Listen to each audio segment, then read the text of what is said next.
Hi friends. நான் எப்போதும் இந்த மெத்தடில தான் மாவு பிசைவேன். இது வந்து பார்த்தீங்கன்னா, பிசைறதுக்கும் ரொம்ப ஈஸியா இருக்கும். அதே நேரத்தில சப்பாத்தியும் சாஃப்ட்டா வரும்.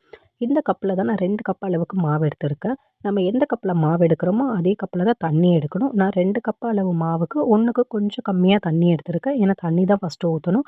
அதுக்கப்புறம் தேவைக்கு எண்ணெய் கொஞ்சம் ஊத்திட்டு, சால்ட் போட்டுட்டு நல்லா இத மிக்ஸ் பண்ணிடணும். மிக்ஸ் பண்ணதுக்கப்புறம் பார்த்தீங்கன்னா, அந்த 2 கப் கோதும மாவும் நான் இதிலேயே போட்டுட்டு, இதில வந்து பார்த்தீங்கன்னா, நான் நல்லா மிக்ஸ் பண்ணிட்டேன் நானு.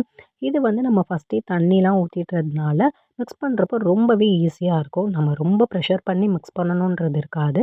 சீக்கிரமாவே அது ஒண்ணோட ஒண்ணு நல்லா மிக்ஸ் ஆயிடும். மிக்ஸ் ஆனதுக்கப்புறம் நம்ம நல்லா எல்லாம் ஒண்ணுத்தையும் சேர்த்து ரவுண்ட் ஷேப் மாதிரி பண்ணிடலாம். இது என்னன்னா வந்து நம்ம பிசையிறப்ப ரொம்ப கைவலி அப்படிலாம் இருக்காது. அதே நேரத்தில நம்ம ரொம்ப சீக்கிரமாவும் பிசைஞ்சிடலாம். பாருங்க பிசைஞ்சதுக்கப்புறம் பார்த்தீங்கன்னா, இந்த மாரி நல்லா சாஃப்ட் ஆயிடும். கொஞ்ச நேரம் நம்ம அப்படியே வச்சுட்டு, அதுக்கப்புறமா சப்பாத்தி சுட்டு எடுத்துறலாம். இந்த சப்பாத்தி வந்து பார்த்தீங்கன்னா, நான் சுடுறப்ப எண்ணெயே போடல. ஆனா எவ்வளோ சாஃப்ட்டா இருக்குன்னு பாருங்க. Bye friends. தேங்க்ஸ்.